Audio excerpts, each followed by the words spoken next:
ಕಲಬುರಗಿ ನಗರದ ಎಪಿಎಂಸಿಯಲ್ಲಿ 103 ಅನಧಿಕೃತ ಅಂಗಡಿಗಳನ್ನು ತೆರವುಗೊಳಿಸಲು ಹಾಗೂ ಇಲ್ಲಿನ ಅಧಿಕಾರಿಗಳನ್ನು ಸಾಮೂಹಿಕ ವರ್ಗಾವಣೆ ಆಗ್ರಹಿಸಿ ಎಪಿಎಂಸಿ ಕಚೇರಿ ಎದುರುಗಡೆ ನಡೆಯುತ್ತಿರುವ ಧರಣಿಗೆ ದಲಿತ ಸೇನೆ ಮುಖಂಡರಾದ ಹನುಮಂತ ಯಳಸಂಗಿ ಅವರು ಬಲವನ್ನು ನೀಡಿದ್ದಾರೆ. ಅನಧಿಕೃತ ಅಂಗಡಿಗಳನ್ನು ತೆರವುಗೊಳಿಸಲು ಮಾರುಕಟ್ಟೆ ಕೃಷಿ ಉತ್ಪನ್ನ ಮಾರುಕಟ್ಟೆ ಸಮಿತಿಯಿಂದ ಕೊನೆಯ ಆದೇಶ ಬಂದರೂ ಕೂಡ ತೆರವು ಮಾಡ್ತಾ ಇಲ್ಲ ಅಂತ ಆಕ್ರೋಶ ವ್ಯಕ್ತಪಡಿಸಿದ್ದಾರೆ. ಅಲ್ಲದೆ ಇದರಲ್ಲಿ ಸಚಿವ ಪ್ರಿಯಾಂಕ್ ಖರ್ಗೆ ಅವರ ವಿರುದ್ಧ ಕಿಡಿಕಾರಿ ಕೃಷಿ ಉತ್ಪನ್ನ ಮಾರುಕಟ್ಟೆಯಲ್ಲಿ ರಾಜಸ್ಥಾನಿಗಳ ಹಾವಳಿ ಹೆಚ್ಚಾಗಿದೆ. ಸಚಿವರು ಏನು ಈ ಸಂದರ್ಭದಲ್ಲಿ ಕಣ್ಣು ಮುಚ್ಚಿಕೊಂಡು ಕುಳಿತಿದ್ದಾರಾ? ಇಷ್ಟು ಸಮಸ್ಯೆ ಇದ್ದರೂ ಕೂಡ ನಿರಂತರ ವರ್ಷದಿಂದ ಪ್ರತಿಭಟನೆ ಮಾಡ್ತಿದ್ರು. ಯಾಕೆ ಇದರ ಬಗ್ಗೆ ರೆಸ್ಪಾನ್ಸ್ ಮಾಡ್ತಾ ಇಲ್ಲ? ರಾಜಕಾರಣಿ ಇನ್ನು ರಾಜಸ್ಥಾನಿಗಳು ಇವರಿಗೆ ಚುನಾವಣೆ ವೇಳೆ ಹಣವನ್ನೇನಾದರೂ ನೀಡ್ತಾರಾ ಅಂತ ಗಂಭೀರವಾಗಿ ಆರೋಪವನ್ನು ಮಾಡಿದ್ದಾರೆ. ಕಲ್ಯಾಣ ಕರ್ನಾಟಕ ಪ್ರತ್ಯೇಕ ರಾಜ್ಯ ಹೋರಾಟ ಸಮಿತಿ ಹಾಗೂ ಹಿಂದೂ ಜಾಗೃತಿ ಸೇನೆ ಜಂಟಿಯಾಗಿ ನೇತೃತ್ವದಲ್ಲಿ ಹಮ್ಮಿಕೊಂಡಿರುವ ಅನಿರ್ದಿಷ್ಟ ಧರಣಿ ಸತ್ಯಾಗ್ರಹದ ಮೊದಲನೇ ದಿನ ದಲಿತ ಸೇನೆ ಮುಖಂಡರಾದ ಹನುಮಂತ ಯಳಸಂಗಿ ಅವರು ಭಾಗವಹಿಸಿ ಅಧಿಕಾರಿಗಳು ಮತ್ತು ಸಚಿವರ ವಿರುದ್ಧ ಆಕ್ರೋಶವನ್ನು ವ್ಯಕ್ತಪಡಿಸಿದ್ದಾರೆ. ಜಿಲ್ಲಾ ಉಸ್ತುವಾರಿ ಸಚಿವರು ಬಡವರ ಮನೆಗಳನ್ನು, ಗುಡಿಸಲುಗಳನ್ನು, ಹೋಟೆಲ್ಗಳನ್ನು, ಪಾಂಡೆಪಿಗಳನ್ನು ಹಾಡಾಗಲೇ ಬುಲ್ಡೋಜರ್ ತಂದು ಕಿತ್ತು ಹಾಕ್ತಾರೆ. ಆದರೆ ಇಲ್ಲಿ ಕೋಟ್ಯಾಂತರ ರೂಪಾಯಿ ಬೇರೆಯವರು ಹೆಸರಿಗೆ ಇದ್ದರೂ ಕೂಡ ಅವ್ರಿಗೆ ಧೈರ್ಯ ಇಲ್ವಾ? ಎಪಿಎಂಸಿಯಲ್ಲಿ ಬೇರೆ ರಾಜ್ಯದ ಜನರು ಕಾನೂನು ಬಾಹಿರವಾಗಿ ಗಳಿಸಿದ ಕೋಟ್ಯಾಂತರ ಹಣ ನಿಮಗೆ ಚುನಾವಣೆ ಸಂದರ್ಭದಲ್ಲಿ ನೀಡ್ತಾರೆ. ಅದರ ಋಣವನ್ನು ನೀವು ಈಗ ತೀರಿಸ್ತಾ ಇದ್ದೀರಾ ಎಂದು ಕಿಡಿಕಾರಿದ್ರು. ಎಪಿಎಂಸಿಯಲ್ಲಿ ಗಾಂಜಾ ಮಾರಾಟವಾಗ್ತಾ ಇದೆ, ಇದು ನಿಮ್ಮ ಗಮನಕ್ಕೆ ಇಲ್ವಾ? ನೀವು ನಿಮಗೆ ಪವರ್ಫುಲ್ ಮಂತ್ರಿ ಎಂದು ಹೇಳಿಕೊಳ್ತೀರಿ, ಬುದ್ಧಿವಂತ ರಾಜಕೀಯ ನಾಯಕ ಎಂದು ನೀವೇ ಹೇಳ್ಕೊಳ್ತೀರಿ. ನಿಮಗೆ ಮನವಿ ಪತ್ರ ನೀಡಿದ್ದಾರೆ, ಯಾಕೆ ನಿಮಗೆ ಇದರ ಬಗ್ಗೆ ಗಮನ ಇಲ್ವಾ? ಹೋರಾಟಗಾರರು ನೀಡಿರುವ ಮನವಿ ಪತ್ರಗಳು ನಿಮ್ಮ ಗಮನಕ್ಕೆ ಇಲ್ಲವಾ ಎಂದು ಕಿಡಿಕಾರಿದ್ರು. ಗುಲ್ಬರ್ಗ ಜಿಲ್ಲೆ, ಗುಲ್ಬರ್ಗ ಸಿಟಿ ಬಹಳ ಪ್ರಸಿದ್ಧವಾದಂಥ ಊರು.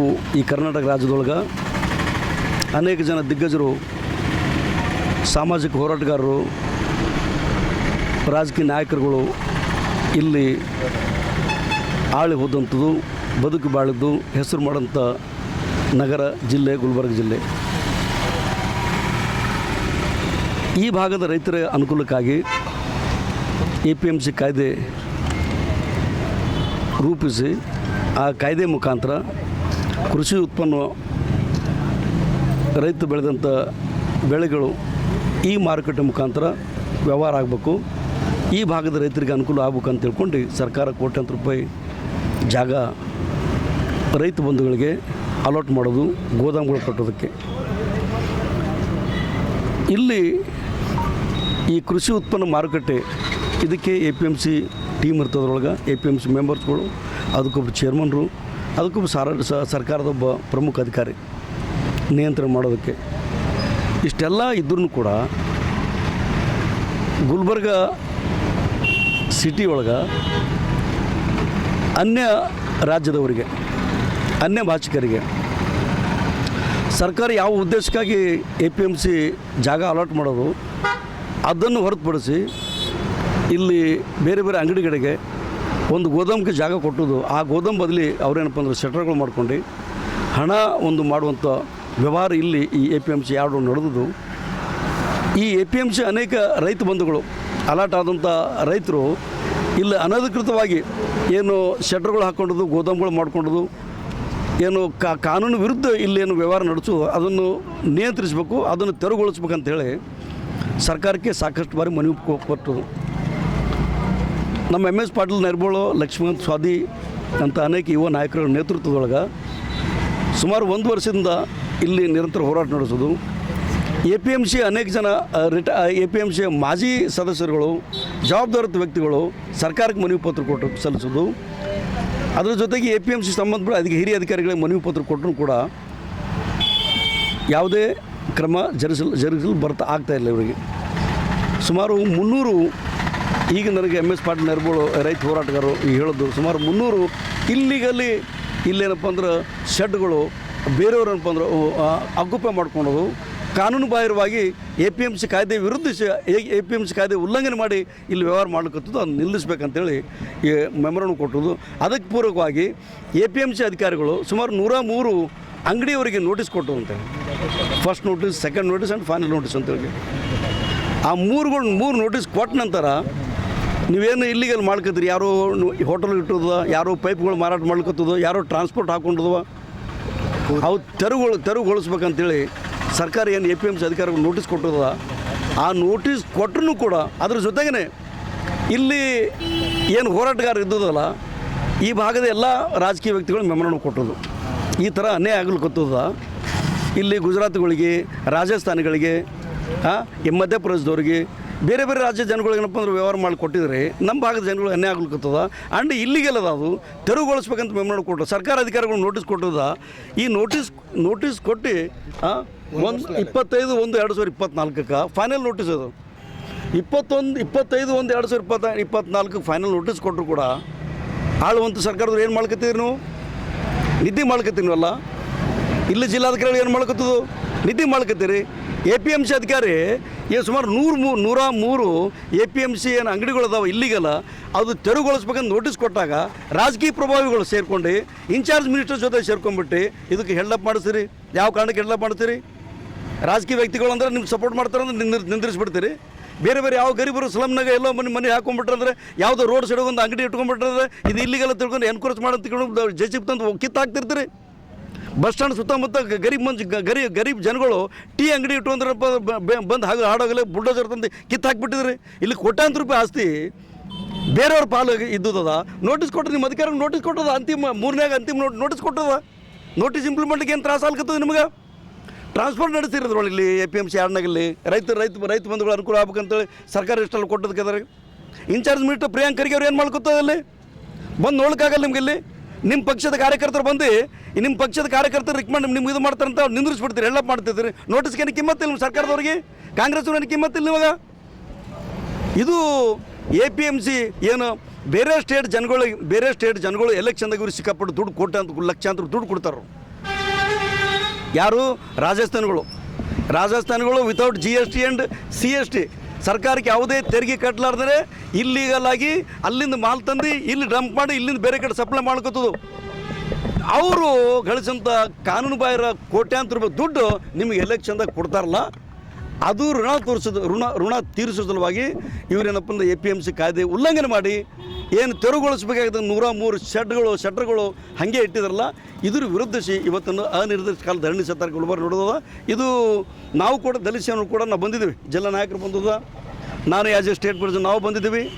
ಇದ್ರ ಬಗ್ಗೆ ನಾವು ಇವ್ರಿಗೆ ಸಪೋರ್ಟ್ ಮಾಡ್ತೀವಿ. ಈಗ ಇವೇನಪ್ಪ ಅಂದ್ರೆ ಇಲ್ಲಿಗಲೇನು ಮಾಡಿದ್ರಿ, ಇಲ್ಲಿಗಲೇನು ಬೇರೆ ಬೇರೆ ಸ್ಟೇಟ್ನವ್ರು ಇಲ್ಲಿ ಬೇರೆ ಕೆಲಸ ಮಾಡಕ್ಕೆ ವ್ಯವಸಾಯ ಕೃಷಿ ಉತ್ಪನ್ನ ಸಾಮಾನುಗಳ ಮಾರಾಟಕ್ಕೆ ಮಾತ್ರ ಇಲ್ಲಿದ್ದದ. ಅದು ಬಿಟ್ಕೊಂಡು ನೀವೆಲ್ಲ ಎಲೆಕ್ಟ್ರಿಕಲ್ ಅಂಗಡಿ ಹಾಕೊಂಡು ಬಿಟ್ಟದವ, ಕೆಲವರು ಹೋಟೆಲ್ ಹಾಕೊಂಡು ಬಿಟ್ಟದವ, ಟ್ರಾನ್ಸ್ಪೋರ್ಟ್ ಇರ್ಲಿಕ್ಕೆ ವ್ಯವಸ್ಥೆ ಮಾಡ್ಕೊಂಡ್ಬಿಟ್ರಿ. ಗಾಂಜಾ ಇರ್ಲಿಕ್ಕೆ ನೀವೇನಪ್ಪ ಅಂದ್ರೆ ಬೇರೆಯವ್ರಿಗೆ ಏನಪ್ಪ ಅಂದ್ರೆ ಶಟ್ರ್ಗಳು ಕೊಡ್ತೀರಿ. ನಾಚಿಕೆ ಬರುವಂಥ ಕೆಲಸ. ಇಲ್ಲಿ ಪವರ್ಫುಲ್ ಮಂತ್ರಿ ಪ್ರಿಯಾಂಕ್ ಖರ್ಗೆ ಸಾಬ್ ಅಂತ ಹೇಳ್ಕೊಂಡು ತಿರುಗಾಡ್ತಾರಲ್ಲಿ. ಭಾಳ ಪವರ್ಫುಲ್ಲು ಕರ್ನಾಟಕ ರಾಜ್ಯದ ಅತ್ಯಂತ ಬುದ್ಧಿವಂತ ರಾಜಕೀಯ ನಾಯಕ ಅಂತ ಗೊತ್ತಾಗಲ್ಲ ಅವರಿಗೆ. ನಿಮಗೆ ಬಂದು ಮೆಮೊರಾಂಡಮ್ ಕೊಟ್ಟಿದ್ದಾರಲ್ಲ, MS ಪಾಟೀಲ್ ಇರ್ಬೋದು, ನಿಮ್ಗೆ ಇನ್ಚಾರ್ಜ್ ಮಿನಿಸ್ಟರ್ ಮನವಿ ಪತ್ರ ಕೊಟ್ಟದ. ಯಾವ್ದು ಕಿಮ್ಮತ್ತಿಲ್ಲ ನಿಮ್ಗೆ, ಹೋರಾಟ ಲೆಟರ್ಗಳು ಯಾವ್ದು ಕಿಮ್ಮತ್ತಿಲ್ಲ ನಿಮ್ಗೆ. ಯಾರು ಮನವಿ ಪತ್ರ ಕನ್ಸಿಡರ್ ಮಾಡ್ತೀರಿ ನೀವು? ಇದನ್ನು ವಿರೋಧಿಸಿ ಇವತ್ತೇನು ಹೋರಾಟ ಮಾಡ್ಕೊತದ. ಅತ್ಯಂತ ಕಾನೂನುಬದ್ಧ ಹೋರಾಟ ಇದು ಅದ. ಸರ್ಕಾರ ಎಚ್ಚೆತ್ಕೋಬೇಕು, ಜಿಲ್ಲಾಧಿಕಾರಿಗಳು ಇರ್ಬೇಕು, ನೋಡಬೇಕು. ಇಲ್ಲಿ ಯಾರು ಆಫೀಸರ್ APMC ಏನು ಕಮಿಷನ್ ಬರ್ತಾರೆ, ಯಾರು ಬರ್ತಾರೆ, ಡೆಪ್ಯೂಟಿ ಡೈರೆಕ್ಟರ್ ಯಾರು ನಾವು ನೋಡ್ತಿದ್ದೀವಿ, ಸೆಕ್ರೆಟರಿ ಯಾರನ್ನು ನೋಡ್ಕೊತಿರ್ತೀವಿ. ಯಾವ ಪ್ರಭಾವದಿಂದ ಇಲ್ಲಿ ಈ ಥರದ ಅವಘಡಗಳು ಆಗ್ಲಿಕ್ಕತ್ತವ, ಯಾರ ಪ್ರಭಾವದಿಂದ ಏನಪ್ಪ ಗುಲ್ಬರ್ಗ ಕೆಟ್ಟ ಹೆಸರು ಅಂತ ಬರುವಂಥ ಕೆಲಸಗಳಾಗ್ಲಿಕ್ಕತ್ತವ, ಯಾರ ಪ್ರಭಾವದಿಂದ ಏನಪ್ಪ ಅನ್ಯ ರಾಜ್ಯದವ್ರಲ್ಲಿ ಬಂದು ಏನಪ್ಪ ರಾಜಭಾರ ಮಾಡ್ಲಿಕ್ಕತ್ತದ. ಅದ್ರ ವಿರುದ್ಧ ನಾವಿವತ್ತು ಎಲ್ಲ ಸ್ತರದ ಹೋರಾಟಕ್ಕೆ ನಾವು ಸಪೋರ್ಟ್ ಮಾಡ್ತೀವಿ, ಇವ್ರು ಬೆಂಬಲ ನಿಂತಿರ್ತೀವಿ ಅಂತ ಹೇಳಿ. ಇಷ್ಟೊಂದು ದಿನ ಆದರೂ ಬೀಸರ ಅವ್ರಿಗೆ ಯಾವುದೇ ಇನ್ಫ್ಲೂಯೆನ್ಸ್ ಇರೋದಿಲ್ಲ, ಅವ್ರಿಗೆ ಯಾರ್ದು ಬೆಂಬಲ ಇರೋದಿಲ್ಲ. ತಮ್ಗೆ ಯಾವ್ದು ಸರಿ ತಪ್ಪು ಅನಿಸ್ಲಿಕ್ಕತ್ತೋ ಆ ತಪ್ಪು ಅನಿಸಿದಾಗ ಮಾತ್ರ ಸಂಬಂಧಪಟ್ಟ ಅಧಿಕಾರಿಗಳಿಗೆ ಮನವಿ ಪತ್ರ ಅವ್ರು ಕೊಡ್ಕೋತ ಬಂದದ. APMC ಸದಸ್ಯರು ಯಾರು ರೈತ ಪರ ಕಾಳಜಿ ಇದ್ದಂಥ APMC ಸದಸ್ಯರುಗಳದ, ಆ APMC ಸದಸ್ಯರು ತಮ್ಮ ಅಧಿಕಾರ ಯಾವುದೊಳಗೆ ಯಾವ್ದು ಇಲ್ಲಿ ಕೃಷಿ ಉತ್ಪನ್ನ ಮಾರುಕಟ್ಟೆ ಗೋಲ್ಮಾಲ್ ಆಗ್ಲಿಕ್ಕತ್ತದ, ನಮ್ಮ ಈ ಭಾಗದ ರೈತರಿಗೆ ಅನ್ಯಾಯ ಆಗ್ಲಿಕ್ಕತ್ತದ, ಈ ಪ್ರಾಪರ್ ಇದ್ದಂಥ ಜನಗಳಿಗೆ ಅನ್ಯಾಯ ಮಾಡಿ ಬೇರೆ ಏನಪ್ಪ ಅಂದ್ರೆ ಸ್ಟೇಟ್ನವ್ರಿಗೆ ಇಲ್ಲಿ ಭಾಗದ ರೈತರಿಗೆ ಅನ್ಯಾಯ ಮಾಡಿ ಅವ್ರಿಗೆ ಶಟ್ರ್ಗಳು ಅಲರ್ಟ್ ಮಾಡ್ಕೊತದ, ಅವ್ರಿಗೆ ಗೋದಾಮುಗಳು ಕೊಡ್ಲಿಕ್ಕತ್ತ ಅಂತ ಗೊತ್ತಾದ ನಂತರ ಇವ್ರು ಏನಪ್ಪ ಅಂದ್ರೆ ಸರ್ಕಾರಕ್ಕೆ ಮನವಿ ಪತ್ರ ಕೊಡುವಂಥ ಕೆಲಸಗಳು ನಿರಂತರ ಮಾಡ್ಕೊತದ್ದು. ಸುಮಾರು 3-4 ವರ್ಷಗಳಿಂದ ಕಂಟಿನ್ಯೂಸ್ ಆಗಿ ಸಂಬಂಧಪಟ್ಟ ಅಧಿಕಾರಿಗಳಿಗೆ, ಸಂಬಂಧಪಟ್ಟ ಮಂತ್ರಿಗಳಿಗೆ ಮನವಿ ಪತ್ರಗಳು ಕೊಟ್ಟು ಬಂದದ. ಈ ಕಾಂಗ್ರೆಸ್ ಸರ್ಕಾರ ಬಂದಾಗ ಮಾತ್ರ ಕಾಂಗ್ರೆಸ್ದವ್ರಿಗೆ ಇವರು ಮನವಿ ಪತ್ರ ಕೊಟ್ಟದಲ್ಲ. ಈ ಹಿಂದೆ BJP ಸರ್ಕಾರದಾಗೂ ಕೂಡ ಇಲ್ಲಿದ್ದಂಥ ಕೃಷಿ ಉತ್ಪನ್ನ ಮಾರುಕಟ್ಟೆಯ ಮೆಂಬರ್ಸ್ಗಳು ಕೂಡ, ಎಕ್ಸ್ ಮೆಂಬರ್ಗಳು ಕೂಡ ಸರ್ಕಾರ ಗಮನಕ್ಕೆ ತರೋ ಕೆಲಸ ಮಾಡೋದು. ಬಟ್ ಈಗೇನಪ್ಪ ಅಂದ್ರೆ ನಿಮ್ಗೆ ಟೋಟಲ್ ಆಗಿ ಕಾಂಗ್ರೆಸ್ ಸರ್ಕಾರ ಬಂದಾಗ ಕೂಡ, ಕಾಂಗ್ರೆಸ್ ಸರ್ಕಾರ ಅಧಿಕಾರಕ್ಕೆ ಬಂದ ನಂತರ ಏನು 25/10/2024 ಫೈನಲ್ ನೋಟಿಸ್ ಕೊಡ್ತಾರೆ ನಿಮ್ಮ ಆಫೀಸರ್ಸ್ಗಳು. ಸರ್ಕಾರದ ಅಧಿಕಾರಿ ಸೆಕ್ರೆಟರಿಗೆ ಫೈನಲ್ ನೋಟಿಸ್ ಕೊಡ್ತಾರೆ, ತೆರವುಗೊಳಿಸ್ಬೇಕು 103 ಶೆಡ್ಗಳು ಅಂತ ಹೇಳಿ. ಯಾಕೆ ತೆರವುಗೊಳಿಸ್ಕೊಳ್ಳೋಕೆ ಆಗ್ತಿಲ್ಲ? ಅದಕ್ಕೆ ಇದು ಸೀರಿಯಸ್ ಮಾಡೋದಲ್ಲ. 103 ಜನಗಳು ಅಥವಾ 103 ಶೆಡ್ಗಳು, 103 ಶೆಡ್ಗಳು ಈ ಭಾಗದ ರೈತರು ಏನು ಪ್ರಾಮಾಣಿಕತೆ ಕೆಲಸ ಮಾಡೋದು, ಬಿಸ್ನೆಸ್ ಮಾಡೋದು ರೈತರು ಕೊಟ್ರೆ ಈ ಭಾಗದ ರೈತರ ಕಲ್ಯಾಣ ಆಗ್ತದೆ. ನೀವು ಬೇರೆ ಅನ್ಯ ರಾಜ್ಯದ ಜನಗಳಿಗೇನಪ್ಪ ಅವ್ರು ಬಿಸ್ನೆಸ್ ಮಾಡೋಕ್ಕೆ ಹೆಲ್ಪ್ ಮಾಡಿದಾಗ ನೀವು ಯಾಕೆ ಹೆಲ್ಪ್ ಮಾಡ್ಲಿಕ್ಕತ್ತೀರಿ ನೀವು ಅಂದರೆ, ಈಗಿದ್ದಂಥ ಕಾಂಗ್ರೆಸ್ ಸರ್ಕಾರದವರು, ಈಗಿದ್ದಂಥ ಇಲ್ಲಿ ಇನ್ಚಾರ್ಜ್ ಮಿನಿಸ್ಟ್ರಿಗೆ ನಿಮಗೆ ಈ ಅನ್ಯ ಭಾಷಿಕರು, ಅನ್ಯ ರಾಜ್ಯದವರು ನಿಮ್ಮ ಫಂಡಿಂಗ್ ಮಾಡ್ಕೊತಾರೆ ಎಲೆಕ್ಷನ್ದೊಳಗೆ. ಆ ದೃಷ್ಟಿಯಿಂದ ನೀವು ಉಳಿಸಲಿಕ್ಕೆ ಪ್ರಯತ್ನ ಮಾಡ್ಕೊತಿದ್ರಿ. ನಿಮ್ಮಲ್ಲಿ ಪ್ರಾಮಾಣಿಕತೆ ಅನ್ನೋದಿಲ್ಲ. ನಿಮ್ಮಲ್ಲಿ ಪ್ರಾಮಾಣಿಕತೆ ಕೆಲಸ ಮಾಡಿರಿ. ಈ ಭಾಗದ ರೈತರ ಪರವಾಗಿ ಕೆಲಸ ಮಾಡಿರಿ. ಈ ಭಾಗದ ರೈತರು ಏನಾದ್ರು ತಿರುಗಿ ಬಂದ್ರೆ ಅಂದ್ರೆ ನಿಮ್ಗೆ ಉಳುಗಲ್ಲ ಅಂತ ಇಲ್ಲ ಅಂತ ಹೇಳುವಂಥ ಕೆಲಸ ನಾವು ಮಾಡ್ಕೊತಿದ್ದೀವಿ. ಯಾವುದೇ ರೀತಿಯಾಗಿ ಕ್ರಮ ಇಲ್ಲ. ಅಲ್ಲದೆ ಇದಕ್ಕೆ ಸಪೋರ್ಟ್ ಮಾಡುವಂಥ ಅಧಿಕಾರಿಗಳ ಸಾಮೂಹಿಕ ವರ್ಗಾವಣೆ ಆಗ್ತಾ ಇದೆ. ಯಾಕೆ ಅಂತ ಇಲ್ಲಿ ಹತ್ತಿಕ್ಕೋ ಕೆಲಸ ಮಾಡ್ತಾ ಇದ್ದಾರೆ. ಪ್ರಾಮಾಣಿಕ ಅಧಿಕಾರಿಗಳು ಸರ್ಕಾರಕ್ಕೆ ಚಮಚಗಳ ಕೆಲಸ ಮಾಡುವಂಥ ಅಧಿಕಾರಿಗಳು ಇಲ್ಲಿ ನೆಲೆ ಇದೆ, ಇಲ್ಲಿ ಬೆಲೆ ಇದ್ದದ. ಈಗಿನ ಪ್ರೆಸೆಂಟ್ ಪೊಸಿಷನ್ದೊಳಗೆ ನಾ ಎಲ್ಲ ಹಂತ ನೋಡ್ಕೊತಿದ್ದೀವಿ. ಇಲ್ಲಿ ಗಾಂಜಾ ಸಿಗ್ತದ, ಗಾಂಜಾ ಸಪ್ಲೈ ಆಗ್ತಂತ ಗೊತ್ತದ ನಿಮ್ಮಲ್ಲಿ. ನಾ ಹೇಳಕತ್ತಿಲ್ಲ, GST ಸರ್ಕಾರಕ್ಕೆ ಟ್ಯಾಕ್ಸ್ ಕೊಡ್ಲಾರ್ದೆ ಕೋಟ್ಯಾಂತರ ಮಾರಿಲ್ಲ, ಇಲ್ಲಿಗಲ್ ಬಂದು ಸಪ್ಲೈ ಇಲ್ಲಿ ಡಂಪ್ ಆಗ್ಲಿಕ್ಕತ್ತದಲ್ಲಿ. ಈ ಏನು ಹೊರ ರಾಜ್ಯದ ಖರೀದಿ ಮಾಡಿದ್ರೆ ಕಳ್ಳರು ಬಂದು ಇಲ್ಲಿ ಸೇರ್ಕೊಂಡ್ಬಿಟ್ರೆ ಅವರು GST ಆ್ಯಂಡ್ ಬೇರೆ ಇನ್ಕಮ್ ಟ್ಯಾಕ್ಸ್ ಡಿಪಾರ್ಟ್ಮೆಂಟ್ ಮ್ಯಾನೇಜ್ ಮಾಡ್ಕೊಂಡ್ಬಿಟ್ರೆ ಬಿಸ್ನೆಸ್ ಮಾಡ್ಕೊತದ. ಇವರು ರಾಜಕೀಯ ವ್ಯಕ್ತಿಗಳು ನೋಡಿ, ಆ ಸ್ಟ್ರಿಕ್ಟ್ ಆಫೀಸರ್ಸ್ ಮ್ಯಾನೇಜ್ ಮಾಡ್ತಾರಂತ ಇಲ್ಲಿದ್ದಂಥ ರಾಜಕೀಯ ವ್ಯಕ್ತಿಗಳು ಮ್ಯಾನೇಜ್ ಮಾಡಿ ದೊಡ್ಡ ಮಾತಲ್ಲ. ಪಾಲಿಟಿಷಿಯನ್ಗೆ ಏನು ಬೇಕು, ಎಲೆಕ್ಷನ್ ಇಲ್ಲಕ್ಕೆ ಎಲೆಕ್ಷನ್ ವರ್ಕ್ ಮಾಡೋಕ್ಕೆ ದುಡ್ಡು ಬೇಕು ಅವರಿಗೆ. ಆ ದುಡ್ಡು ಹೇರಳವಾಗಿ ಸುಮಾರು 300 ಶೆಟರ್ಗಳು ಅಂದರೆ ಇಲ್ಲಿದ್ದಂಥ ಅಧ್ಯಕ್ಷ ಹೇಗಿದ್ದೆ ಪ್ರೆಸಿಡೆಂಟ್ ಏನಪ್ಪ ಅಂದ, ಯಾರು ಪ್ರೆಸಿಡೆಂಟ್ ಏನಪ್ಪ, ಸಂತೋಷ್ ಲಂಗರ್ ಅಂತೇಳಿ. ಸಂತೋಷ್ ಲಂಗರ್ ಈ APMC ಪ್ರೆಸಿಡೆಂಟ್. ಈ ಸಂತೋಷ್ ಲಂಗರ್ಗೆ ಎಷ್ಟು ಕೊಡ್ಲಿಕ್ಕತ್ತಾರಲ್ಲ ಪ್ರತಿ ತಿಂಗಳು ಎಷ್ಟು ನಿಮಗೆ ಮಾಮೂಲು ಕೊಡ್ಲಿಕ್ಕತ್ತದ. ಈ ಸಂತೋಷ್ ಲಂಗರ್ನವರು ಇದಕ್ಕಿಂತ ಮೊದಲು ಮನವಿ ಪತ್ರ ಕೊಡ್ತಾರೆ ಸರ್ಕಾರಕ್ಕೆ 24/5/2023 ಖಾಲಿ ಮಾಡ್ತೀರಿ ಅಂತೇಳಿ. 24/5/2023 ಇದೇ ಸಂತೋಷ್ ಲಂಗರ್ ಸೆಕ್ರೆಟರಿ ಟೈಮ್ನೊಳಗೆ ನೀವು ಸರ್ಕಾರಕ್ಕೆ ಮನವಿ ಕೊಡ್ತಾರೆ. ಏನು ಮಾನ್ಯ ಕಾರ್ಯದರ್ಶಿ ಕೃಷಿ ಉತ್ಪನ್ನ ಮಾರುಕಟ್ಟೆ ಸಮಿತಿ ಅಂತೇಳಿ ಇಲ್ಲಿಗದಂಥ ಶೆಡ್ಗಳು ತೆಗಿರಂತೇಳಿ ಈ ಸಂತೋಷ್ ಲಂಗರ್ನವ ಈಗ ಇದು APMC ಪ್ರೆಸಿಡೆಂಟ್. ಕಾಂಗ್ರೆಸ್ ಚಮಚಗಿರಿ ಮಾಡ್ಕತ್ತ ಮನುಷ್ಯ ಅದು. ಈಗೇನಪ್ಪ ಅಂದ್ರೆ ಈ ಸಂತೋಷ್ ಲಂಗರ್ನವ ಏನಪ್ಪ ಅಂದ್ರೆ ಇದು ಯಾವುದೇ ಕಾರಣಕ್ಕೆ ತೆರವುಗೊಳಿಸ್ಬೇಡ ಅಂತೇಳಿ ಇಲ್ಲಿಗೆಲ್ಲ ಏನು ಕಬ್ಜಾ ಮಾಡ್ಕೊಂಡು ಕೂತಾರ ಶೆಡ್ಗಳು ಅವ್ರಿಗೆ ಸಪೋರ್ಟ್ ಮಾಡಿ ಅಧ್ಯಕ್ಷ ಮಾಡ್ಕೊತದ ಅಂತ ಇವತ್ತು. ಇದು ನೀವೆಲ್ಲ ಮುಖಾಂತರ ಏನು ಇಲ್ಲಿಗೆ ಸುಮಾರು 300 ಜನಗಳ ಶೆಟರ್ಗಳದಾವ. ಮಂತ್ಲಿ 5,000 ರೂಪಾಯಿ ಅಂದರು ಕೋಟ್ಯಾಂತರ ದುಡ್ಡು ಪರ್ ಮಂತ್ ಇಲ್ಲಿದ್ದಂಥ ರಾಜಕೀಯ ವ್ಯಕ್ತಿಗಳಿಗೆ ಸಪ್ಲೈ ಆಗ್ಲಿಕ್ಕತ್ತದು. ಅದಕ್ಕಾಗಿ ಇಲ್ಲಿದ್ದಂಥ ರಾಜಕೀಯ ವ್ಯಕ್ತಿಗಳು ರೈತ ವಿರೋಧ ಧೋರಣೆ ತೋರಿದ್ರ ಜೊತೆಗೆ ಈ ಬೇರೆ ಅನ್ಯ ರಾಜ್ಯದ ಜನಗಳಿಗೆ ಬಿಸ್ನೆಸ್ ಮಾಡಿ ಸಪೋರ್ಟ್ ಮಾಡೋದ್ರಿಂದ ಇವತ್ತಿಗೆ ಅವುಗಳ ಕಾರಣ ಆಗೋದು. ಇದು ಈಗ ಮಾಡ್ತಿರುವಂಥ ಹೋರಾಟ ಅಲ್ಲ. ಸುಮಾರು 1 ವರ್ಷದ MS ಪಾಟೀಲ್ ನೆರವಳ ಮತ್ತು ಲಕ್ಷ್ಮೀಕಾಂತ್ ಸ್ವಾದಿಯವರ ನೇತೃತ್ವದೊಳಗೆ ಸರ್ಕಾರಕ್ಕೆ ಮನವಿ ಪತ್ರ ಕೊಡ್ತಾ ಬಂದದ. ಅದ್ರ ಜೊತೆಗೆ ಇವರು ಸ್ವತಃ ಬೆಂಗಳೂರಿಗೆ ಹೋಗಿ ನಮ್ಮ ಗುಲ್ಬರ್ಗ ಇನ್ಚಾರ್ಜ್ ಪ್ರಿಯಾಂಕ್ ಖರ್ಗೆ ಸಾಹೇಬ್ ಮನವಿ ಪತ್ರ ಕೊಟ್ಟದ. ಮನವಿ ಪತ್ರ ಕೊಟ್ಟ ನಂತರ ಏನಾಗ್ಯದ ಏನು ಸ್ವಲ್ಪ ನೋಡೋಂಥ ಕೆಲಸ ಮಾಡಬೇಕಲ್ಲ. ಯಾರಿಗೆ ಸಪೋರ್ಟ್ ಮಾಡ್ತೀರಿ ನಾವು? ಮನವಿ ಪತ್ರ ಆ ಪ್ರಕಾರ ಆ್ಯಕ್ಷನ್ ಮಾಡಬೇಕಲ್ಲ. ಅಧಿಕಾರಿಗಳು ನೋಟಿಸ್ ಕೊಟ್ಟಿರ್ತಾರ, ಆ ನೋಟಿಸ್ ಪ್ರಕಾರ ಕೆಲಸ ಮಾಡಬೇಕಲ್ಲ. ಇದು ಸರ್ಕಾರ ಪ್ರಾಯೋಜಿತ ಏನಪ್ಪ ಅಂದ್ರೆ ಕಬ್ಜಾ ಇಲ್ಲಿ ಗುಲ್ಬರ್ಗ APMC ಒಳಗೆ ಆಗೋದದ. ನಾವು ಸಿದ್ದರಾಮಯ್ಯ ಸಾಹೇಬ್ರೆ ನಿಮ್ಮ ಇನ್ಚಾರ್ಜ್ ಮಿನಿಸ್ಟರ್ ಟೋಟಲಿ ಗುಲ್ಬರ್ಗದಲ್ಲಿ ಫೇಲ್ ಇರ್ತದ. ಇನ್ಚಾರ್ಜ್ ಮಿನಿಸ್ಟರ್ ಏನಪ್ಪ ಅಂದ್ರೆ ಮನಮಾನಿ ಮಾಡ್ಕೊತದ. ಇನ್ಚಾರ್ಜ್ ಮಿನಿಸ್ಟರ್ ಒನ್ ಸೈಡ್ ಮಾಡ್ಕೊತದ. ಇನ್ಚಾರ್ಜ್ ಮಿನಿಸ್ಟರ್ ಪ್ರಿಯಾಂಕ್ ಖರ್ಗೆ ಅವರು ತನ್ನ ಬೆಂಬಲಿತ ಏನು ವ್ಯಕ್ತಿಗಳು ಅದಾರ ಇಲ್ಲಿಗೆಲ್ಲ ಟ್ರಾನ್ಸ್ಪೋರ್ಟ್ APMC ಯಾರನ್ನಾಗಿ ಟ್ರಾನ್ಸ್ಪೋರ್ಟ್ ನಡೆಸ್ತಾರಲ್ಲಿ ಇಲ್ಲಿ ರೈತರು ತಂದದ್ದ ಏನು ಅಕ್ಕಿ ಬೇಳೆ ಗೋಧಿ ಜೋಳ ಇಲ್ಲಿ ಮಾರೋ ಟೈಮ್ನಾಗ ಟ್ರಾನ್ಸ್ಪೋರ್ಟ್ ಇಡ್ತೀರಿ, ಅಲೋ ಮಾಡ್ಕೊಡ್ತೀರಿ. ಇಲ್ಲಿ ಏನಪ್ಪ ಅಂದ್ರೆ ಪೈಪ್ಗಳು ಮಾಡ್ಲಿಕ್ಕೆ ಅಲೋ ಮಾಡ್ಕೊಡ್ತೀರಿ, ಎಲೆಕ್ಟ್ರಿಕ್ ದುಕಾನ್ ಹಾಕ್ಲಿಕ್ಕೆ ಅಲೋ ಮಾಡ್ಕೊತೀರಿ. ಈ ಎಲ್ಲರ ಕಡೆ ಗಾಂಜಾ ಇಲ್ಲಿ ಸಪ್ಲೈ ಮಾಡೋಕೆ ಅಲೋ ಮಾಡಿಕೊಡ್ತೀರಿ ಅಂದರೆ ಇದು ಅತ್ಯಂತ ಶೋಚನೀಯ ಮತ್ತು ಖಂಡನೀಯ ಸಂಗತಿ ಅದ. ಇದು ನಾವು ಈ ವಿಷಯ ಖಂಡಿಸ್ತೀವಿ ಮತ್ತು ಈ ಹೋರಾಟ ಬೆಂಬಲ ಸೂಚಿಸ್ತೀವಿ. ಮತ್ತು ಇವ್ರಿಗೇನು ಬಂದೇನು ಗುಂಡಾಗಿರಿ ಮಾಡ್ಕೊತಾರಲ್ಲ, ಈ ಅಕ್ಕಪಕ್ಕ ದುಕಾನ ಕಬ್ಜಾ ಮಾಡ್ಕೊತಾರೆ, ಈ ಮಕ್ಕಳಿಗೆ ಓದ್ ದೊಡ್ಸೋಂಥ ಕೆಲಸ ನಾವು ದಲಿತ ಜನರು ಈ ಹೋರಾಟ ಬೆಂಬಲ ಜೊತೆಗಿದ್ದೀವಿ ಅಂತ. ಒಂದು ವೇಳೆ ಈ ಧರಣಿಗೂ ಕೂಡ ಬಗ್ದೆ ಹೋದ್ರೆ ಬಗ್ಬೇಕು, ಅವ್ರ ಅಪ್ಪನ ಬಗ್ಬೇಕಾಗ್ತದೆ, ಸರ್ಕಾರದ ಅಪ್ಪನ ಬಗ್ಬೇಕಾಗ್ತದ. ರೈತರು ಮನಸ್ಸು ಮಾಡಿದ್ರೆ ಸರ್ಕಾರ ಚಿಂದಿ ಹಬ್ಸ್ತಾರಂತ ಹೊರತು ಗೊತ್ತಲ್ಲ ನಿಮ್ಗೆ. ಹೊಲದಾಗ ತೊಗರಿ ಮಾಡ್ಬೇಕು, ತೊಗರಿ ರಾಶಿ ಮಾಡ್ಬೇಕಾದ್ರೆ ಸುಮ್ಮನೆ ತೊಗರಿ ಬೀಜ ಬರೋದಲ್ಲ, ಅದ್ರಾಗ ಜೋಳ ರಾಶಿ ಮಾಡ್ಬೇಕಾದ್ರೆ ಸುಮ್ಮನೆ ಬರೋದಲ್ಲ, ತುಳಿಬೇಕಾಗ್ತದೆ ಅದಕ್ಕೆ, ಬಡಿಬೇಕಾಗ್ತದಕ್ಕೆ. ಇದು ಬಡದು ಯಾವ ಥರ ಎಚ್ಚರಿಸುವಂಥ ಕೆಲಸ ಈ ರೈತರು ಮಾಡ್ತಾರೆ. ಆ ರೈತ ಪರ ಹೋರಾಟಕ್ಕೆ ನಾವು ಬೆಂಬಲ ಪಡ್ತೀವಿ. ಈ ಸಂದರ್ಭದಲ್ಲಿ ಕಲ್ಯಾಣ ಕರ್ನಾಟಕ ಪ್ರತ್ಯೇಕ ರಾಜ್ಯ ಹೋರಾಟ ಸಮಿತಿ ಅಧ್ಯಕ್ಷರಾದ MS ಪಾಟೀಲ್ ನರಿವೋಳು ಸೇರಿದಂತೆ ಅಧಿಕಾರಿಗಳು ಮಾತನಾಡಿದರು. ಇವತ್ತಿನ ದಿವಸ ಕಲಬುರಗಿ ಮಹಾನಗರದ ಗಂಜ್ ಅಸೋಸಿಯೇಷನ್ ಏನು APMC ಯಾರ್ಡ್ನಲ್ಲಿ ನಾವು ಒಂದು ಕಲಬುರಗಿ APMCಯಲ್ಲಿ ಇರತಕ್ಕಂಥ ಅನಧಿಕೃತ ಅಂಗಡಿಗಳನ್ನು ಖಾಲಿ ಮಾಡಿಸ್ಬೇಕು ಮತ್ತು ಆ ಖಾಲಿ ಮಾಡಿಸೋ ನೋಟಿಸ್ ಕೊಟ್ಟರು ಕೂಡ ಸುಮಾರು 1.5 ವರ್ಷ ಆಗ್ತಾಯಿದ್ರು ಕೂಡ ಯಾಕೆ ಖಾಲಿ ಮಾಡಿಸಿಲ್ಲ ಅಂಥ ಅಧಿಕಾರಿಗಳಿಗೆ ಸಾಮೂಹಿಕ ವರ್ಗಾವಣೆ ಮಾಡ್ಬೇಕಂತೇಳಿ ನಾವು ಧರಣಿಯನ್ನು ಹಮ್ಮಿಕೊಂಡಿದ್ದೀವಿ. ಅಂದ್ರೆ ಅನಿರ್ದಿಷ್ಟಾವಧಿ ಧರಣಿ. ಯಾಕೆ ಹಮ್ಮಿಕೊಂಡಿದ್ದಕ್ಕೆ ಕಾರಣ ಏನು ಅಂತಂದರೆ, ಇವತ್ತು ದಿವಸ ಈ ಗಂಜ್ ಅಸೋಸಿಯೇಷನ್ನಲ್ಲಿ ಏನು ಹಿಂದೆ ಕಾರ್ಯದರ್ಶಿಗಳಿದ್ದರು, ಈಗ ಗಂಜ್ ಅಸೋಸಿಯೇಷನ್ ಅಧ್ಯಕ್ಷ ಆಗಿದ್ದಾರೆ ಸಂತೋಷ್ ಲಂಗರ್ ಅವರು. ಅವರೇ ಒಂದು ಮನವಿಯನ್ನು ಕೊಡ್ತಾರೆ. ಈ ಅನಧಿಕೃತ ಅಂಗಡಿ ರಾಜಸ್ಥಾನಿಗಳ ಅಂಗಡಿಯಿಂದ, ರಾಜಸ್ಥಾನಿಗಳ ಹಾವಳಿಯಿಂದ, ದಬ್ಬಾಳಿಕೆಯಿಂದ ಸ್ಥಳೀಯರಿಗೆ ತೊಂದರೆ ಆಗ್ತಾ ಇದೆ. ಹಾಗಾಗಿ ಆ ರಾಜಸ್ಥಾನ ಅಂಗಡಿಗಳನ್ನು, ಅನಧಿಕೃತ ಅಂಗಡಿ ಖಾಲಿ ಮಾಡಿಸ್ಬೇಕು ಅಂತೇಳಿ ಅವರೇ ಶ್ರೀಮಂತಣ್ಣ ಉದ್ದೂರವ್ರ ಅಧ್ಯಕ್ಷತೆಯಲ್ಲಿ ಇವರು ಕಾರ್ಯದರ್ಶಿಗಳಿದ್ದಾಗ ಕೊಡ್ತಾರೆ. ಆದರೆ ಅದೇ ಒಂದು ಆಧಾರ ಇಟ್ಕೊಂಡು ಇವತ್ತು ದಿವಸ ಕಾರ್ಯದರ್ಶಿಗಳು ಅಂತಿಮ ನೋಟಿಸ್ ಕೊಡ್ತಾರೆ. ಅಂತಿಮ ನೋಟಿಸ್ ಅಂತಂದ್ರೆ ಅದು ಕೊಟ್ಟ ಮೇಲೆ ಖಾಲಿ ಮಾಡಲೇಬೇಕು ಕಾನೂನು ಪ್ರಕಾರ. ಅದು ಖಾಲಿ ಮಾಡದೇ ಇದ್ರೆ ಅಪರಾಧ ಅದು. ಆದರೆ ಇವತ್ತು ದಿವಸ ಅವಾಗ ಖಾಲಿ ಮಾಡಿಸಂತ ಅಸೋಸಿಯೇಷನ್ದವರು ಇವತ್ತಿನ ದಿವಸ ಖಾಲಿ ಮಾಡಿಸ್ಬೇಡ್ರಿ ಅಂತೇಳಿ ಅಧಿಕಾರಿಗಳ ಮೇಲೆ ದಬಾವ್ ಆಗ್ತಾ ಇದ್ದಾರೆ. ಇದರಿಂದ ಏನೋ ದೊಡ್ಡ ಒಂದು ಹಗರಣ ಇದೆ, ಕುತಂತ್ರ ಇದೆ, ದೊಡ್ಡ ಲಾಬಿ ಇದೆ. ಇದು ಒಂದು ಏನೋ ರೊಕ್ಕ ಓಡಾಡುವಂಥ, ಸುಲಿಯುವಂಥ, ಬ್ಲ್ಯಾಕ್ ಮೇಲ್ ಮಾಡುವಂಥ ಕೆಲಸ ಇದೆ ಅಂತೇಳಿ ಅನುಮಾನ ಬರ್ತಾ ಇದೆ. ಹಾಗಾಗಿ ಇದ್ರ ಬಗ್ಗೆ ತನಿಖೆ ಆಗಬೇಕು. ಅದ್ರ ಜೊತೆಗೆ ಕೂಡಲೇ ಅಂಗಡಿಗಳನ್ನು ಖಾಲಿ ಮಾಡಬೇಕು, 103 ಅಂಗಡಿಗಳನ್ನು. ಅದ್ರ ಜೊತೆಗೆ ಈ ಅಧಿಕಾರಿಗಳು ಇಲ್ಲಿ ತಕ್ಕ ಏನು ರಾಜಸ್ಥಾನಿಗಳಿಗೆ ಬೆಂಬಲ ಕೊಟ್ಟಿದ್ದಾರೆ ಅವರನ್ನು ಸಾಮೂಹಿಕ ವರ್ಗಾವಣೆ ಮಾಡ್ಬೇಕಂತೇಳಿ ನಾವು ಧರಣಿ ಕೂತಿದ್ದೇವೆ. ಈ ಧರಣಿ ಎಲ್ಲಿವರೆಗೆ ಅಂದರೆ ಯಾವಲ್ಲಿವರೆಗೆ ಅಂಗಡಿಗಳು ಖಾಲಿ ಮಾಡೋದು ಪ್ರಾರಂಭ ಮಾಡಲ್ಲ ಅಲ್ಲಿವರೆಗೂ ನಾವು ಈ ಒಂದು APMC ಆಡ್ಬಿಟ್ಟು ಕದಲಲ್ಲ ಅಂತಕ್ಕಂಥ ಒಂದು ಸಂದೇಶವನ್ನು ತಮ್ಮ ಮಾಧ್ಯಮದ ಮುಖಾಂತರ ಸರ್ಕಾರಕ್ಕೆ ಮತ್ತು ಇಲ್ಲಿ ಉಸ್ತುವಾರಿ ಸಚಿವರಿಗೆ ಮತ್ತು ಕಾರ್ಯದರ್ಶಿಗಳಿಗೆ ನೀಡ್ತಾ ಇದ್ದೇನೆ. ಸರ್, ತಮ್ಮ ಒಂದು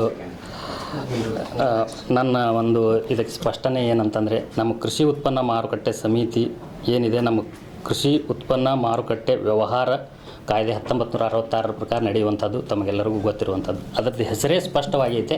ಅಲ್ಲಿ ಕೃಷಿ ಉತ್ಪನ್ನ ರೈತ ಏನು ಬೆಳೀತಾನೆ ಅದನ್ನು ಮಾರಾಟ ಮಾಡೋಕ್ಕೆ ಸರ್ಕಾರ ಮಾಡಿರುವಂಥ ವ್ಯವಸ್ಥೆ.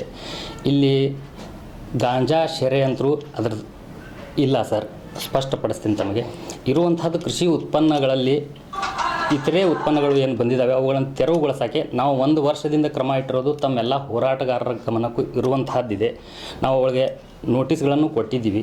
ಈಗೇನು ತಾವು ಇವತ್ತು ನಿರಂತರ ಧರಣಿ ಅಂತ ಹೇಳಿ ಇಟ್ಟಿದ್ದೀರಿ, ಅದು ನಮ್ಮ ಕೆಲಸಕ್ಕೆ ಸಾಥ್ ಕೊಡುವಂತೆ ಇರುವಂತಹದ್ದು. ನಾವು ಅವ್ರ ಜೊತೆ ಯಾವುದೇ ಒಂದು ಮುಂದುವರಿಸಬೇಕು ಅನ್ನುವಂಥ ಅವಕಾಶವನ್ನು ಕೊಡ್ತಾ ಇಲ್ಲ. ಈಗ ಅವ್ರಿಗೆ ನೋಟಿಸ್ ತೆರವುಗೊಳಿಸ್ರಿ ಅಂತ ಹೇಳಿ ಕೊಟ್ಟಿದ್ವಿ. ಅದಕ್ಕೆ ಅನೇಕ ಜನ ತೆರವುಗೊಳಿಸಿದ ತಮ್ಮ ಗಮನಕ್ಕೂ ಇದೆ. ಒಂದು 15-16 ದೊಡ್ಡ ಕಂಪನಿಗಳಾಗಲಿ ಅವರ ಕಾಯ್ದೆ ಪ್ರಕಾರ ಅವ್ರಿಗೆ ತಿಳಿಸಿದಾಗ ಅವರು ಮನವರಿಕೆ ಮಾಡ್ಕೊಂಡು ಹೋಗಿದ್ದಾರೆ. ಈಗ ಇನ್ನೂ ಕೆಲವು ಅಂಗಡಿಗಳು ಏನಿದ್ದಾವೆ ಅವುಗಳನ್ನು ಮುಟ್ಟುಗೋಲು ಹಾಕ್ಕೊಳ್ತೀವಿ ಅಂಥೇಳಿ ನಾನು ಆಲ್ರೆಡಿ ಒಂದು ಸ್ವಲ್ಪ ಅಂಗಡಿಗಳಿಗೆ ನೋಟಿಸ್ ಕೊಟ್ಟಾಗಿದೆ. ಇನ್ನೂ ಏನು ಉಳಿದಾವೆ ಅವುಗಳನ್ನು ಲಿಸ್ಟ್ ಮಾಡಿ ನಾನು ಮುಟ್ಟುಗೋಲು ಹಾಕ್ಕೊಳ್ತೀನಿ ಅನ್ನುವಂಥ ನೋಟಿಸ್ ಕೊಟ್ಟು ಅವುಗಳನ್ನು ತೆರವುಗೊಳಿಸುವಂಥ ಕ್ರಮ ಇಟ್ಟು ನಮ್ಮ ಸರ್ಕಾರದ ಆಶಯ ಏನಿದೆ, ಕೃಷಿ ಉತ್ಪನ್ನ ಮಾರುಕಟ್ಟೆಯಲ್ಲಿ ಕೃಷಿ ಉತ್ಪನ್ನ ಚಟುವಟಿಕೆ ನಡೆಯಬೇಕು ಅನ್ನುವಂಥದ್ದು, ಅದನ್ನು ನಾನು ಮಾಡ್ತೇನೆ.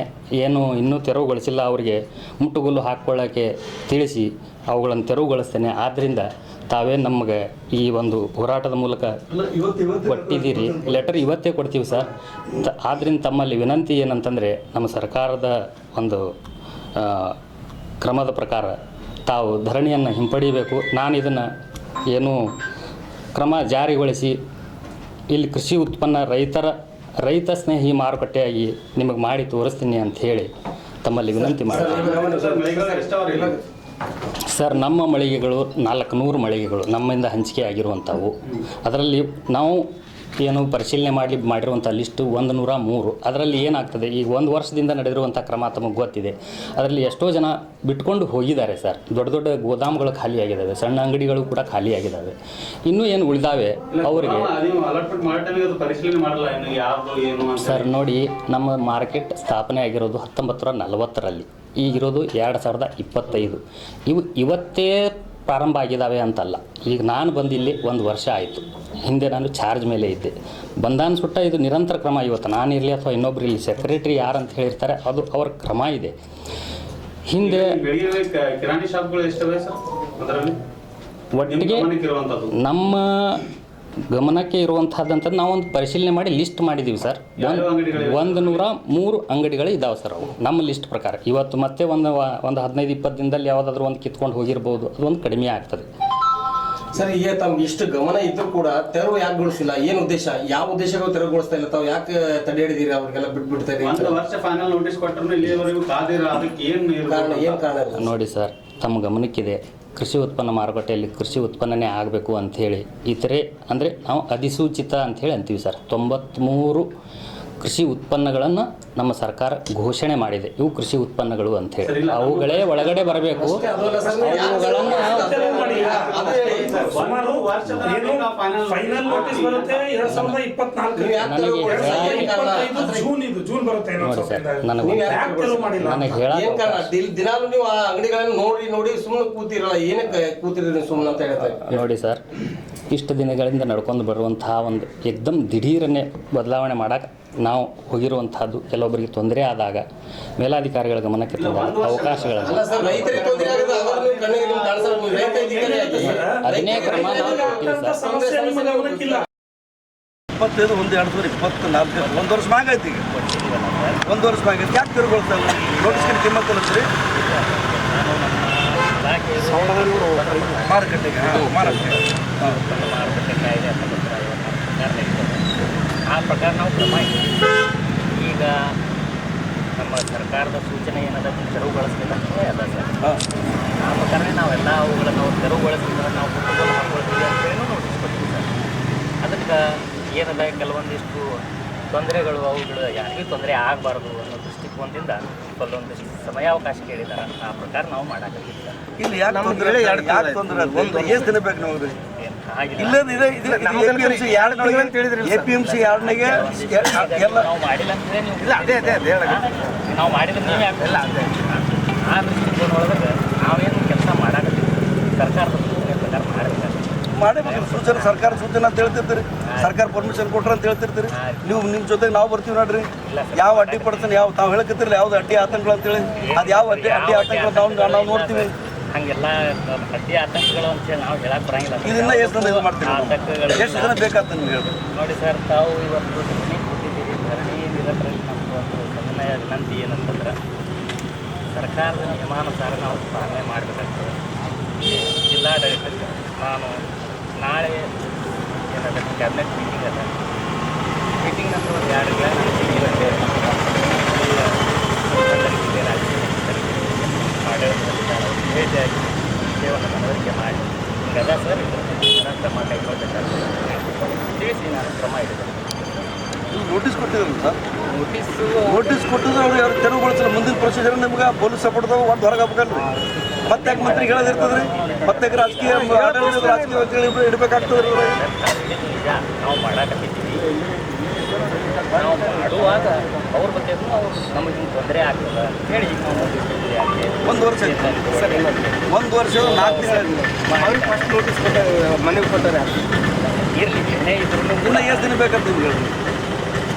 ದಿನ ಅಧಿವೇಶನ ಇಲ್ಲ ಸರ್. ಕ್ಯಾಬಿನೆಟ್ ಕ್ಯಾಬಿನೆಟ್ ಐತೆ ಸರ್. 4-5 ದಿನದಾಗ ನಾನು ಅಪಾಯಿಂಟ್ಮೆಂಟ್ ತೊಗೋಬೇಕಾಗ್ತದೆ. ಸಚಿವರ ಬಗ್ಗೆ ಅಪಾಯಿಂಟ್ಮೆಂಟ್ ತೊಗೊಂಡು ಭೇಟಿಯಾಗಿ ವಿಷಯವನ್ನು ತಿಳಿಸಿ ಅಂದ್ರೆ ಸಚಿವರ ಕಡೆ ಸಚಿವರಿಗೆ ಕಾಯ್ಲಿಕ್ಕಿರ್ತಾವೆ. ಇಲ್ಲ ಸರ್, ಅಪಾಯಿಂಟ್ಮೆಂಟ್ ತೊಗೋಬೇಕಾದ್ರೆ ಸಚಿವರ ಹತ್ರ ಅರ್ಥ ಹೇಳಿದ್ರಾಗ ಸಚಿವರ ಕಡೆ ನಿಂತಲ್ಲ, ಸಚಿವರ ಕಡೆ ನಿಂತದ ಕೆಲಸ ಇದೆ. ನಿಂತಿಲ್ಲ ಅಂತಲ್ಲ ಸರ್. ಇಲ್ಲ ತಾವು ಹೇಳ್ತೀರಿ ಸಚಿವರಿಗೆ ಪರ್ಮಿಷನ್ ತೊಗೋಬೇಕಂತ ಒಂದು ಅರ್ಥ ಏನಾದ್ರಾಗ ಸಂಬಂಧಪಟ್ಟ ಸಚಿವರಿಗೆ 24 ಗಂಟೆ ನಿಯಮಾನುಸಾರ ಸಚಿವರು ಹೇಳಿದ್ರಲ್ಲ ಇನ್ಚಾರ್ಜ್ ಮಿನಿಸ್ಟರ್ ಮಾತು ಕೇಳ್ತಾರೆ. ಅದು ನೀವು ಕೃಷಿ ಉತ್ಪನ್ನ ಮಾರುಕಟ್ಟೆ ಮಂತ್ರಿಗಳ ಮಾತು ಕೇಳ್ತಿರ್ತಾವೆ ಸರ್. ನಾವು ವಕೀಲಿಗಳು ಅಂತ ನಾವೇನು ಕೊಡುವಂಥದ್ದಿಲ್ಲ. ನಾವು ನಮ್ಮ ಮೇಲಾಧಿಕಾರಿಗಳ ಮಾತು ಕೇಳಬೇಕಾಗ್ತದೆ. ಮೇಲೆ ಫೋನ್ ಹಚ್ಚಿರಿ. ಇಲ್ಲ ಫೋನ್ ಹಚ್ಚಿರಿ. ಮೇಲೆ ಫೋನ್ ಹಚ್ಚಿರಿ ಸರ್. ಇಲ್ಲ ಫೋನ್ ಹಚ್ಚಿರಿ. 1 ಮಿನಿಟ್ ಒಂದು ಫೋನ್ ಹಚ್ಚಿರಿ ಸರ್.